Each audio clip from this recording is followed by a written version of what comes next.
इतनी सी बात हवाओं को बताए रखना, रोशनी होगी चिरागों को जलाए रखना। लहू देकर की है जिसकी हिफाजत हमने, ऐसे तिरंगे को हमेशा दिल में बसाए रखना। ये विचार थे शहीद आजम भगत सिंह के, जिन्होंने हंसते हंसते अपने प्राणों को देश के लिए बलिदान कर दिया। भगत सिंह एक महान क्रांतिकारी थे, जिन्होंने भारत को आज़ादी दिलाने के लिए अपनी जान की परवाह किए बिना अंग्रेजों से जमकर टक्कर ली थी। भगत सिंह का जन्म 28 सितंबर 1907 को हुआ था। महज 23 साल की उम्र में उन्होंने देश को स्वतंत्रता दिलाने के लिए अपने प्राणों को न्यौछावर कर दिए थे। भगत सिंह का ये जुनून देख ब्रिटिश साम्राज्य हिल गया था। इसलिए भगत सिंह के इस योगदान को आज याद करते हैं। छोटी सी उम्र में बड़ी जिंदगी, सालों पहले इस दुनिया को अलविदा कह दिया था। उनको फांसी का समय कुछ असामान्य था। सुबह न होकर 23 मार्च की शाम 7:30 बजे सूरज डूब चुका था।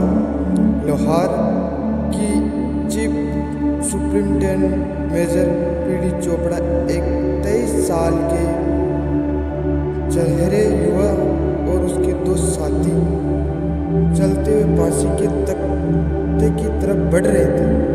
ये सारा नज़ारा देख रहे deputy jail superintendent Mohammad Akbar Khan बड़ी मुश्किल में से अपने आंसू रोकने की कोशिश कर रहे थे। फांसी के फंदे की तरफ बढ़ रहा वो शख्स उस समय शायद भारत का सबसे मशहूर शख्स बन चुका था।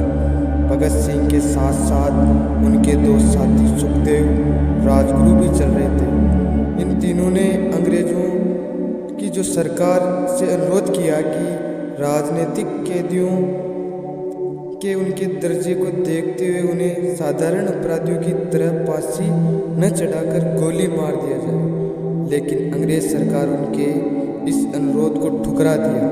भगत सिंह और तीनों के बीचों बीच सुखदेव उनके बाईं तरफ और राजगुरु उनकी दाहिनी तरफ थे। चलते समय भगत सिंह का एक गीत गा रहे थे। भगत सिंह ने गीत इतनी बुलंदी से गा रहे थे और साथ साथ उनके भगत सिंह, सुखदेव, राजगुरु तीनों मेरी मिट्टी से भी खुशबू ए वतन आएगी, उनके दोनों साथी उनके सुर में सुर मिला रहे थे। भगत सिंह ने फांसी से पहले फंदे को चूमा।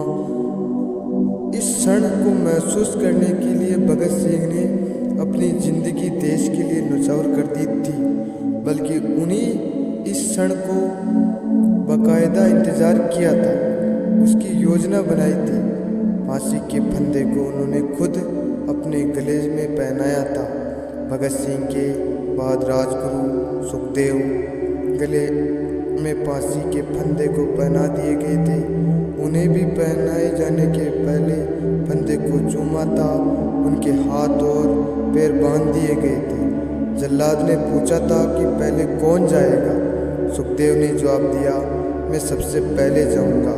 जल्लाद एक के बाद एक तीनों को बारी बारी से फांसी के फंदे को खींचा था। तीनों के शरीर बहुत देर तक तख्ते से लटकते रहे। भगत सिंह और उनके साथियों को 24 मार्च को फांसी दी जानी थी, लेकिन निर्धारित समय से 11 घंटे पहले फांसी पर लटका दिया। जैसे ही खबर फैली, भारतीय जनता में आक्रोश और सदमा छा गया।